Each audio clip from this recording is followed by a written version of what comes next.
नमस्कार दोस्तों, स्वागत है आपके अपने YouTube चैनल मॉरल स्टोरीज़ पर। मैं आज फिर से आपके लिए एक शानदार कहानी लेकर आया हूँ। तो बिना समय गवाए इस कहानी को शुरू करते हैं। कुबेर का घर।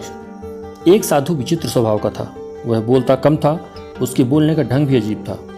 उसकी मांग सुनकर सब लोग हंसते थे। कोई चिढ़ जाता था तो कोई उसकी मांग अनसुनी कर अपने काम में जुट जाता था। साधु प्रत्येक घर के सामने खड़े होकर पुकारता, माई अंजलि भर मोती देना, ईश्वर तुम्हारा कल्याण करेगा, भला करेगा। साधु की विचित्र मांग सुनकर स्त्रियां चकित उठती थी।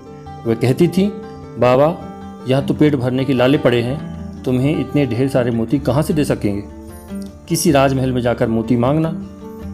जाओ बाबा जाओ, आगे बढ़ो। साधु को खाली हाथ गांव छोड़ता देख एक बुढ़िया को उस पर दया आई। बुढ़िया ने साधु को पास बुलाया।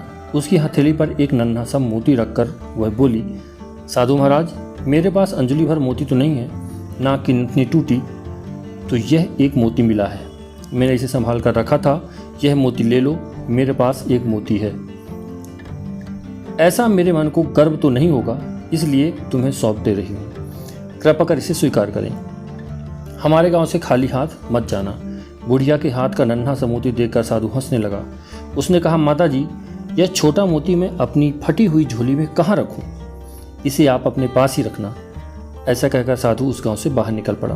दूसरे गांव में आकर साधु प्रत्येक घर के सामने खड़ा होकर पुकारने लगा, माता जी प्याली भर मोती देना, ईश्वर तुम्हारा कल्याण करेगा। साधु की विचित्र मांग सुनकर वहाँ की स्त्रियां भी अचंभित हो उठी। वहाँ भी साधु को प्याली भर मोती नहीं मिली। अंत में निराश होकर वह वहाँ से भी खाली हाथ जाने लगा।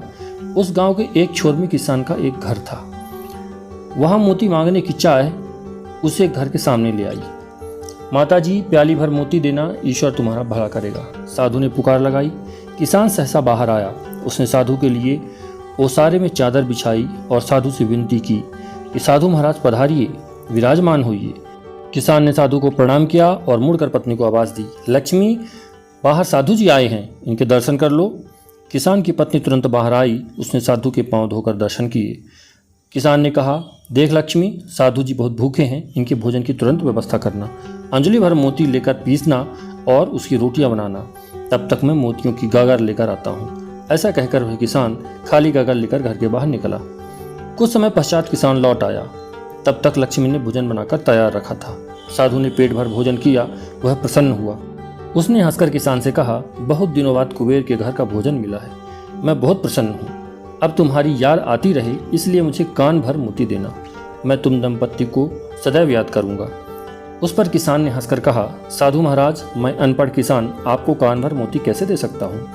आप ज्ञान संपन्न हैं, इस कारण हम दोनों आपसे कान भर मोतियों की अपेक्षा करते हैं। साधु ने आंख बंद कर कहा, नहीं किसान राजा, तुम अनपढ़ नहीं हो, तुम तो विद्वान हो, इस कारण तुम मेरी इच्छा पूरी करने में सक्षम हो।